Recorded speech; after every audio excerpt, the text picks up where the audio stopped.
주간 실업수당 청구 건수가 25만 건 밑 정도만 유지를 하면 경기 침체라고 볼 수 없어요. 과거 경기 침체 수준이 가려면 주간 실업수당 청구 건수가 거의 30만 건 정도 돼야 이게 심각한 수준이라고 보는 거고, 가장 중요한 지표는 8월 노동시장 지표를 발표하는 9월 6일 날 고용보고서 발표예요.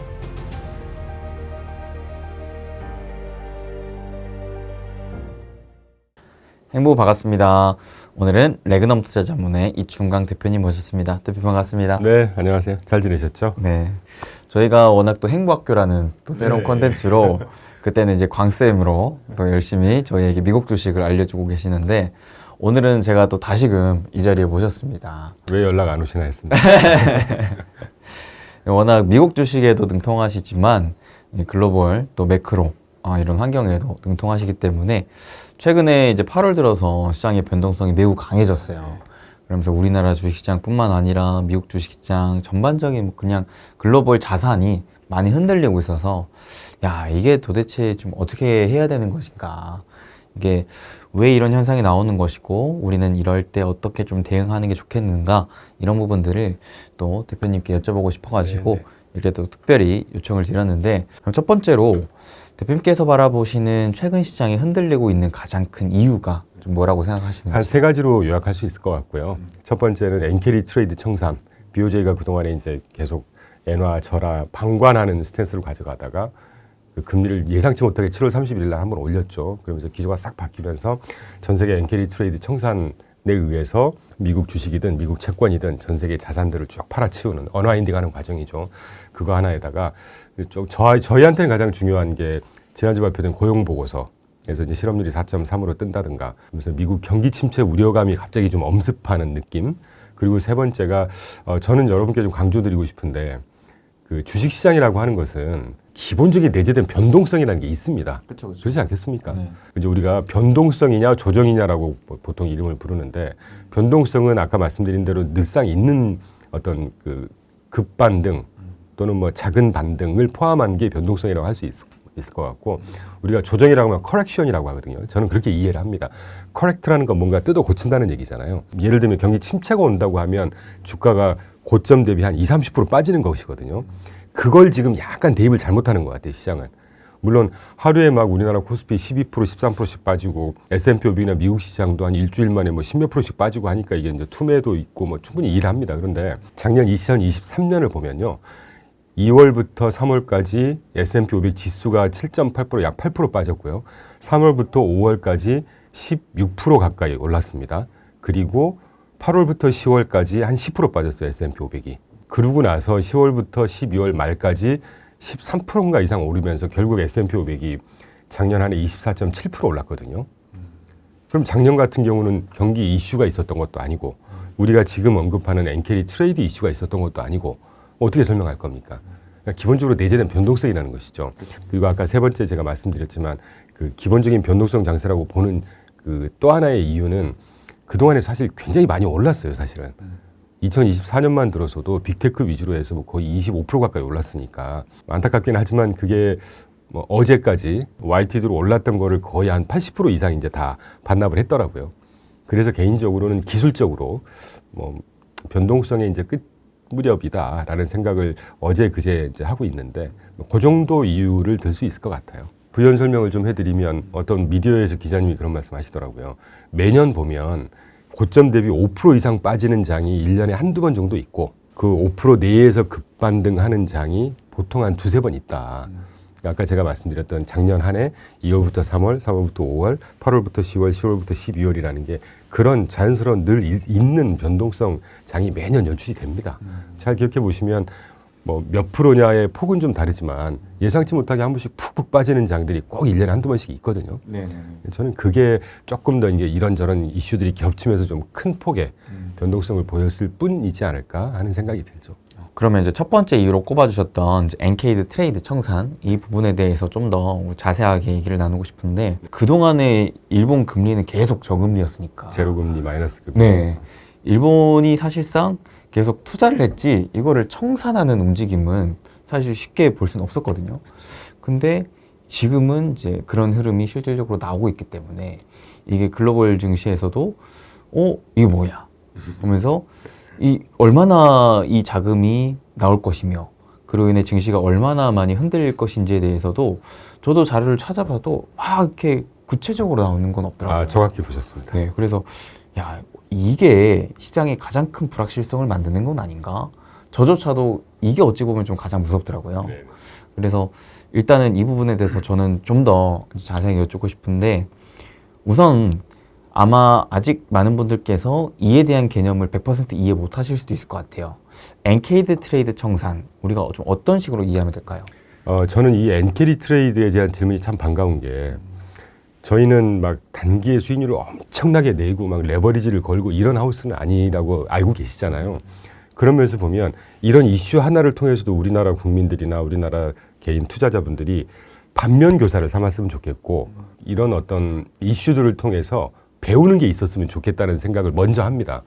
그래서 엔캐리 트레이드가 어떻게 생겼고 어떤 거라는 거는 들어보시면 감이 오실 거예요. 1980년대, 7, 80년대 일본이 어마어마한 성장을 거듭했습니다. 그렇죠. 뭐 하와이 땅 다 사버리고 뭐 이랬었잖아요. 그랬던 걸 이제 1985년대 미국이 플라자 합의를 통해서 일본의 경제를 이제 완전히 박살을 내버렸죠.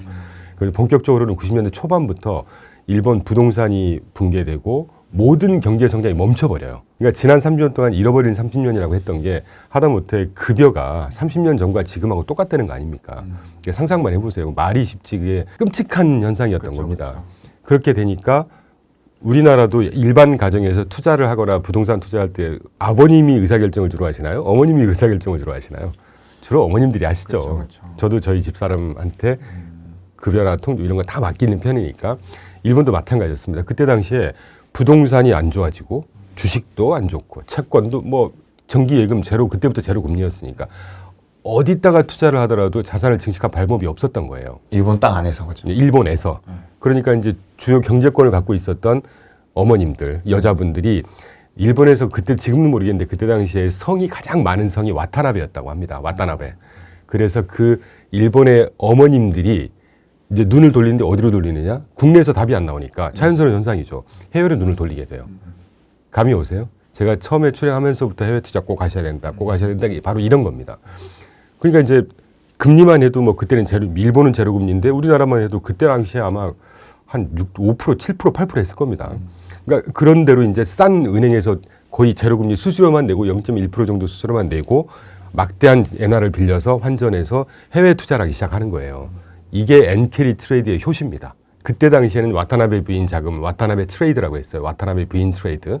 이제 그런 것들이 시간이 흘러가 보니까 심지어 뭐 워렌 버핏 같은 사람도 그렇고 우리나라 제가 아는 뭐 한의원 원장도 일본 은행에서 돈을 빌려요. 이자가 너무 싸니까. 그렇게 해서 이제 병원 차리고 그 워렌 버핏 같은 분들도 엔화를 막대하게 빌려서 미국 주식에 투자하기도 하기도 하고 채권에 투자를 하기도 하고 이런 자금이 형성이 되는 것이죠. 이게 엔캐리 트레이드 자금의 실체예요. 그런데 문제는 엔캐리 트레이드가 어제 제가 그래서 한번 찾아봤어요. 오늘 방송 때문에 정확하게 이 수치를 한번 알아봐야 되겠다. 한겨레에서 몇 개월 전에 기사를 썼는데 20조 달러로 추산을 한다고 하더라고요. 전 세계에 뿌려져 있는 엔캐리 트레이드 자금이. 그럼 20조 달러면 이경 한 6천조 원 됩니다. 그러니까 그런 설도 있고 최근에 그 월가에서 나오면서 우리나라 기자분들이 막 얘기하는 규모가 뭐 2조 7천억 달러 정도 된다는 말도 있고 격차가 너무 큰데요? 굉장히 크죠. 네. 또 제가 보는 어떤 자료에서는 뭐 4조 달러, 5조 달러라는 얘기도 있고. 그러니까 요는 뭐냐면 엔캐리 트레이드가 분명히 있는 건 맞는데 규모가 실제 얼마인지 추산만 할 뿐이라는 거예요. CFTC라고 하는 미국 상품거래위원회에서 발표하는 비상업 거래자들의 N달러 선물 포지션이라는 게 있습니다. 이게 보통 규모를 추산을 할 수는 없지만 엔캐리 트레이드의 프록시라고 해요. 얘가 좀 줄어들면 엔캐리 트레이드가 청산이 되고 있네. 그 N달러 선물 포지션이 좀 규모가 늘어나면 그 청산이 되고 있네. 줄어들면 청산이 좀 잠잠해지고 있네. 이렇게 프록시라고 합니다. 그래서 그 지금 그래프 보시면 investing.com에서 갖고 왔는데 좌측이 최근 2년 포지션 규모 흐름이고요. 우측이 이제 장기 5년 흐름입니다. 매도 포지션이 증가를 쭉 했다가 최근에 쭉 다시 줄어들고 있잖아요. 이게 이제 그저께 것까지인데 8월 7일이니까 현지를 시작으로 8월 6일이죠. 어제 현재 보니까 이게 3만 5천 계약 수준까지 쑥 줄어들더라고요. 그러니까 이런 것만 보면 엔캐리 트레이드 자금이 청산이 되면서 매도세가 막 엄청나게 나왔다고 하더라도 일단은 좀 한 푼은 꺾인 것 같다라는 생각을 하고 있고 그 엔캐리 트레이드가 저는 조금 부정적인 입장이에요.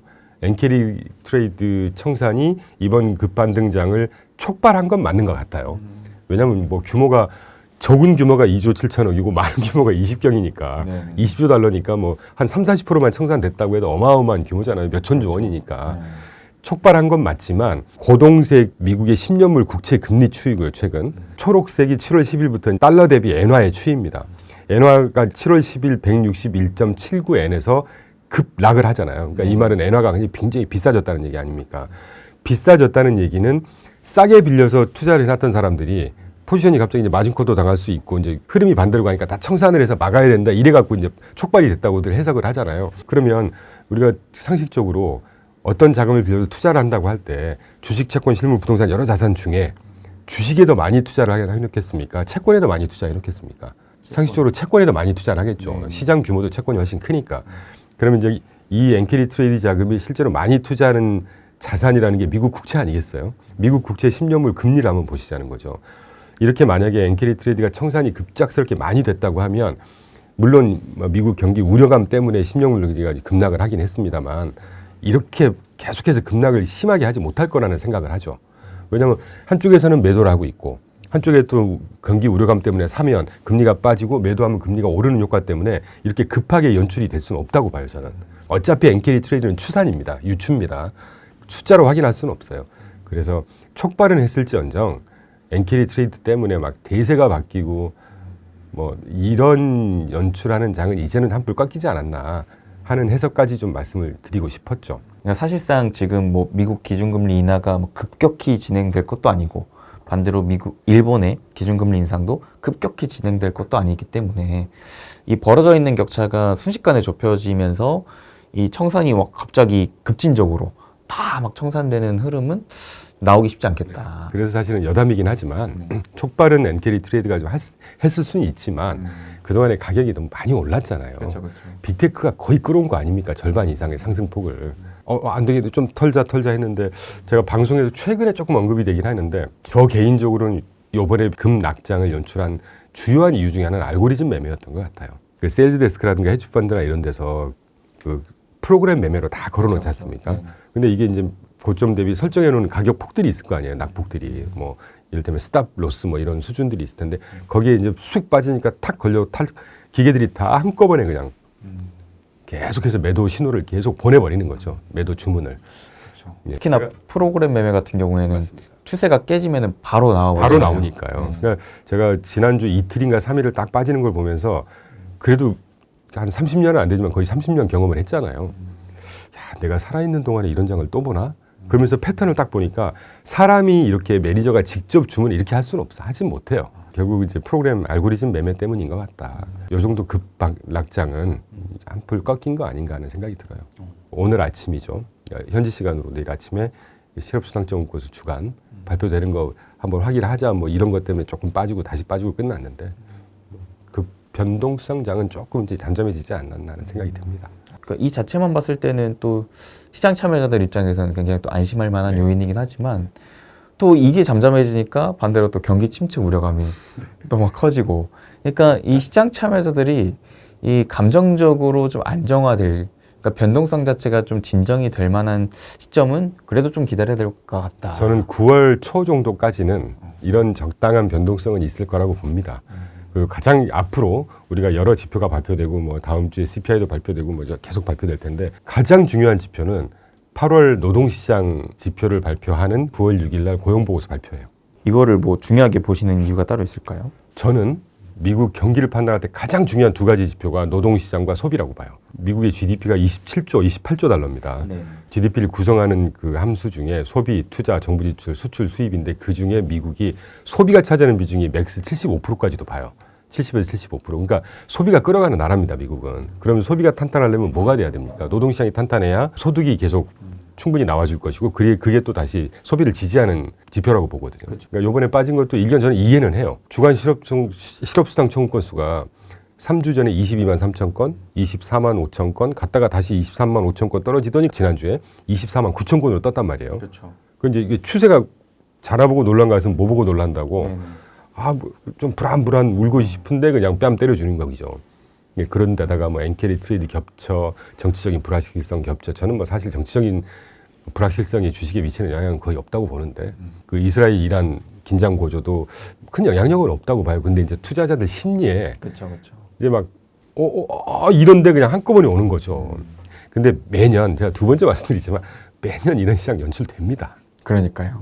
그리고 또 아까 주간 실업수당 청구 건수가 25만 건 밑 정도만 유지를 하면 경기 침체라고 볼 수 없어요. 과거 경기 침체 수준이 가려면 주간 실업수당 청구 건수가 거의 30만 건 정도 돼야 이게 심각한 수준이라고 보는 거고, 물론 25만 건 넘고 26, 7만 건 나오면 이제 그거는 충분히 그 우려를 할 만하죠. 근데 25만 건 아래에서 뭐 왔다 갔다 하는 수준은 평년 수준입니다. 특히 이번에 고용보고서 발표에 좀 특이할 만한 점은 실업률이 4.1, 4.3으로 떴잖아요.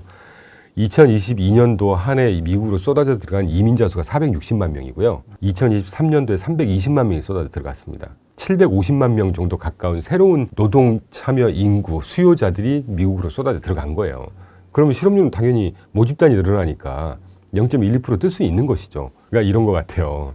지난 2년 동안 미국 경기는 상당히 탄탄하고 있었습니다. 그렇죠, 그렇죠. 시장에서 인식하기를 굉장히 안 좋을 거야, 생각보다 안 좋아, 이렇게 인식을 했다가 경기가 워낙 좋다가 이제 뒤늦게 진짜 좋네 이러고 있었는데 경기가 이제 정상화되는 수준으로 살짝 슬로우다운 하고 있단 말이죠. 쿨다운 하고 있죠. 그래야 물가도 잡히는 거 아니겠습니까? 그렇죠. 적당한 속도로. 그러니까 이거를 너무 과대 해석을 하는 거예요. 그러니까 그게 저는 좀 안타까워요. 네. 그러니까 이게 성장률이 둔화가 된 거지 이제 꺾여서 침체로 가는 건 아닌데. 그 이제 추세가 조금 바뀐 것 같다고 해서 이제 그거를 과대 해석을 하는 거죠. 그렇죠. 그러니까 제가 목 놓아서 말씀드리는 게 좋은 것도 마찬가지고 안 좋은 것도 마찬가지고 과대 해석을 하지 말자는 거예요. 그러니까 이런 시장에 물론 뭐 이 정도 빠지는 걸 저는 충분히 감내를 할 수 있습니다. 저희도 훼손됐어요, 손실률이. 근데 크게 걱정을 안 하고 있습니다. 작년 8월부터 10월만 보더라도 한 두 달 반 길긴 했죠, 그때는. 지수가 10% 빠졌다니까요. 지수가 10%면 나머지 종목들은 어떻게 됐겠습니까? 비슷했습니다, 지금도. 그 이후에 다 올라갔어요. 왜냐? 경기가 꺾이질 않았기 때문에. 더군다나 기업 실적 매우 탄탄하거든요, 지금. 이게 최근 1년간만 봐도 지수가 그래도 고점 대비 10% 이상 하락하는 시점이 그래도 한 3차례 이상 이미 나왔더라고요. 그럼요. 매년 한 두세 차례 있다니까요. 그러니까요. 그때마다 계속 놀라서 팔고 하면은 계속 쌀 때 팔고 또 나중에 올라서 또 사고 이런 경우가 또 발생해서 완전 악순환이 걸리는 거잖아요. 어제 제가 링크드인에서 미국 헤지펀드 대표를 계속 팔로우를 하고 있어요. 그분들이 이제 실시간 데이터를 차차차 올려주거든요. 그래서 현장 분위기를 제가 좀 감지를 하는데 그분이 올려준 걸 제가 굳이 가지고 왔습니다. 이 화면을 보시면 뭐라고 써져 있냐면요. JP 모건이 확인해 줬는데 기관 투자가들이 요번에 쑥 빠졌을 때 딥이라고 하잖아요. 더블 딥 하듯이. 요번 딥에 많이 샀어. 근데 그 기간 동안에 리테일 투자자들은 패닉 셀을 했어. 공격적으로. 시장이 빠지는 동안 저점까지 10억 달러를 개인들이 팔았고 반면에 그 기간 동안 기관 투자가들은 14억 달러를 샀어라고 발표를 해요. 올렸어요. 그리고 그 옆에 사진 보시면 레이건부터 부시 막 유명한 사람들 있지 않습니까? 이게 소위 이 사람들이 상징적으로 기관 투자라고 해약을 하는 거죠. 막 웃고 있잖아요. 얼마나 바겐 세일이라는 이런 걸 암시를 해주는 거 아니겠습니까?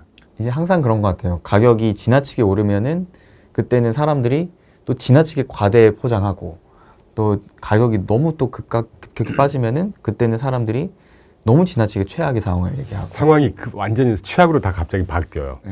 그러니까 여기서 중심을 잘 잡아야 된다고 생각하고 있고 아주 좋은 말씀이신데 저희 하우스가 회사를 차리고 추구하는 방향도 그런 부분을 아주 밑바탕에 깔고 가고 있습니다. 좋다고 너무 좋다고 막 소위 지르거나 안 좋다고 해서 물론 안 좋은 건 그때그때 판단해야 되겠지만 펀더멘탈이 유지가 되는 상태에서 안 좋다고 해서 이거를 막 조금 방정맞게 속된 표현으로 막 그냥 시장에 휩쓸려서 다 매매를 하고 포지션을 바꾸고 절대 성공 못해요. 그렇게 하면. 물론 저보다 훨씬 훌륭하신 선배님들이나 긴 투자 기간을 갖고 계신 분들 많겠지만 그래도 뭐 외국계에서 운영, 뭐 마케팅, 세일즈, 애널리스트를 다양하게 해본 사람 입장에서 한 27, 8년 동안 그렇게 해서 시장을 제대로 타거나 시장을 막 충분히 비트를 하거나 이런 경우 저는 거의 못 봤습니다. 중심을 좀 잘 잡아야 될 것 같아요.